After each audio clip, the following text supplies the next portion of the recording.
One can look to this reading, this gospel reading, for the gospel question: how do you deal with life's uncertainties?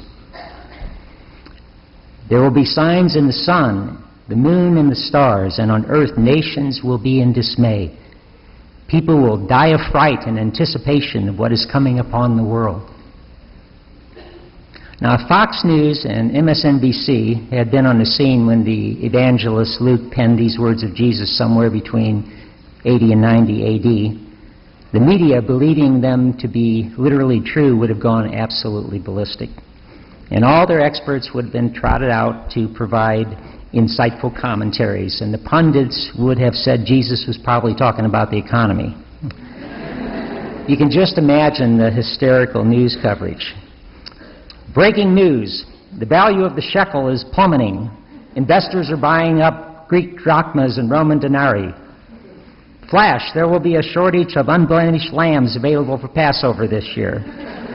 Middle-class families are resorting to serving smaller animals for dinner, like hamsters and guinea pigs.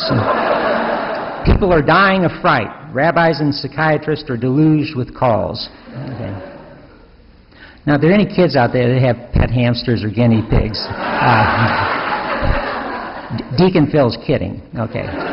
They ate cows and they ate chickens, not so much pigs, okay, and sheep and cute little woolly lambs too. Okay. But,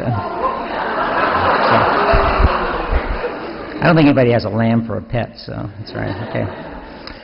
Well, we know that Jesus really wasn't talking about the economy when he referenced people dying of fright. And he didn't seem to be very interested in economics unless it was about the effects of monetary policies on the poor. He was referring to the anxiety about the apocalypse and the end of the world, which most people would probably agree is far more serious than the economy. And the point is that people really do worry about things, whether it's about the end of the world or whether it's about the end of economic security.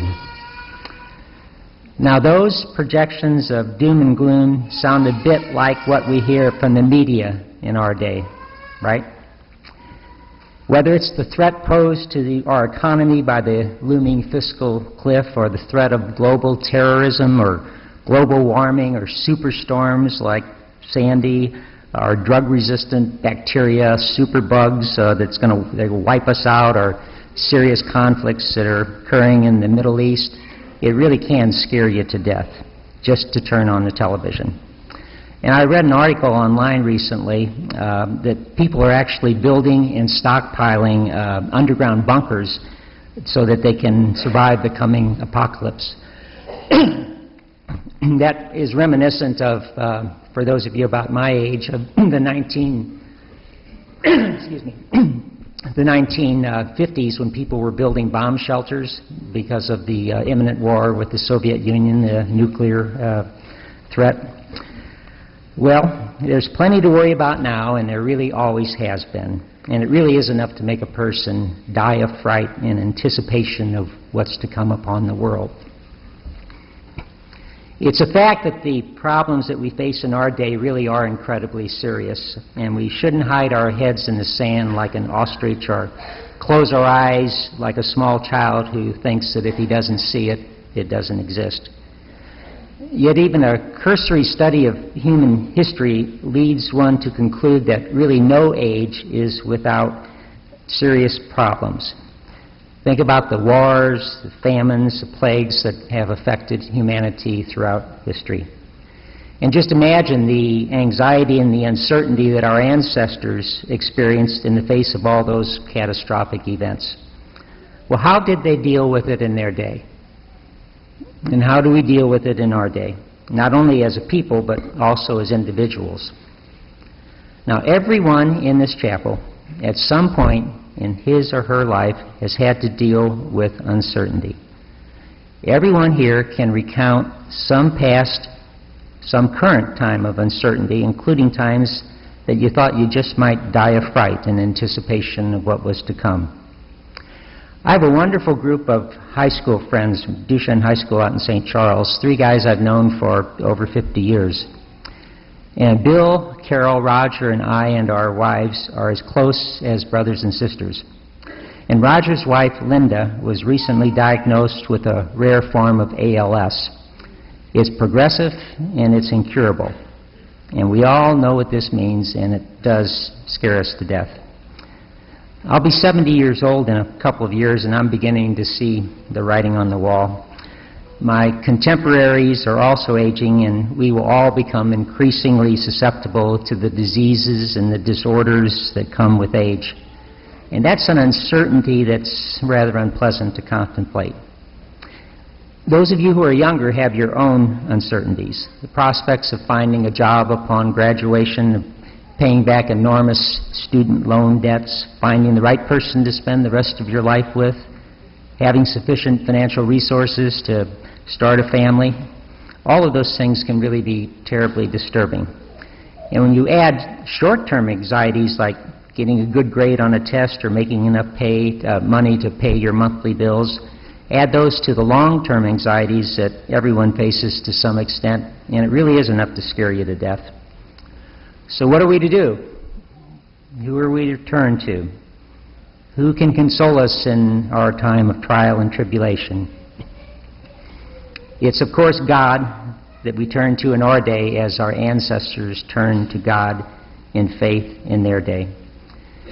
In Paul's second letter to the Corinthians, he writes these words, "Blessed be the Father of our Lord Jesus Christ, the Father of mercies and the God of all consolation, who consoles us in our affliction, so that we may be able to console those who are in any affliction with the consolation with which we ourselves have been consoled by God." So there you have it. It's remarkably simple and beautifully concise. It's God that we turn to when we're faced with uncertainty and anxiety. And it is we ourselves who must console one another in any affliction, as it is written. Now, I think we can only do this, or at least only do it well, if we are grounded in the reality, if we internalize the reality that God does in fact console us, rescue us and save us, and redeem us from all that could harm us. Now, experience tells us that this does happen at times in our lives, and faith assures us that it will most assuredly happen in the next. And this faith given to every one of us in baptism is nurtured through word, sacrament, and community until it becomes more real in our hearts and minds than any passing trial or tribulation that might cause us to be anxious or uncertain. And it is this faith in God's consolation that enables us to console one another, as Paul says, and he speaks the truth. You can't give away what you haven't had yourself. You can't share what you haven't experienced. And it's well known that the best teacher, as it is said, is experience. And experience with those who have troubles of any kind really enables a person to console somebody with those kinds of troubles. That's the genius of Alcoholics Anonymous and Mothers Against Drunk Driving, or any other support group from people who've endured any kind of loss or problem. There's no one like a recovering alcoholic that's better equipped to give hope to the alcoholic who's struggling with his disease. And there's no one better equipped to console a grieving mother than a woman who herself has lost a child. And since all of us suffer in one way or another, that makes all of us really well equipped to offer consolation to each other. Now, we may need to learn a few skills to be able to do that well, but it's our personal experience that gives us the most necessary foundation to console one another. Kate Braestrup is the best-selling author of a book called There If You Need Me. And she lost her husband, a state trooper in Maine, when he was killed in the line of duty a few years back. She was 34 years old. She had 4 young children, and she was devastated. Well, Kate went on to become an ordained minister in the Unitarian Church, and she's currently the chaplain to the Maine Game Wardens Police. Now, in that ministry, she's often called upon to console grieving family members of those who die by accident, sometimes by their own hand, in the deep woods of Maine. And I heard her speak at a conference in Maine this past summer. Kate said that one of the most helpful things you can do to assist those in trouble is to simply show up. And that's something that everybody can do. Even if you're not a trained therapist or an ordained minister, you can show up. Show up for your brother or sister who's caught in the throes of uncertainty, anxiety, or loss. Showing up is perhaps the best consolation that you can give. And it's what Mary and I did with our high school friends a couple of years ago, or just recently when we visited Roger and Linda after they got the terrible news of her ALS. And it's what this same group of high school friends did a couple of years ago when Bill's precious little 5-year-old granddaughter had a stroke and died. Showing up. Showing up is what we celebrate in this Advent and Christmas season. We celebrate a God who loved us enough to show up 2,000 years ago in a backwater town in an occupied country.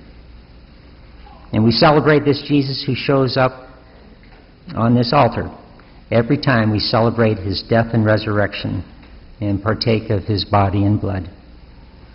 And while we may not think of it in these terms, we also celebrate Jesus by showing up for the least of his brothers and sisters, by showing up at a hospital to visit the sick or the dying, by showing up at a wake or a funeral home to comfort those who mourn, by showing up at a nursing home or a prison to visit the lonely or the despairing, and by showing up for a friend who's devastated by a divorce or the breakup of an important relationship, by showing up to feed the hungry at a food pantry or to visit the homeless at a shelter.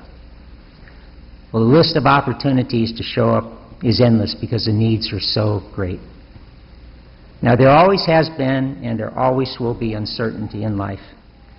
And left to our own devices, we can become literally paralyzed with fear and anxiety. And left to our own devices, we can be crushed by life's trials and tribulations. Yet we have a God who shows up for us, and he calls us to show up for each other, to do for each other what God does for us, to give comfort to one another in times of anxiety and uncertainty. It is God who consoles us, and it is God who gives us the grace and strength to console one another. And that, my friends, is for certain.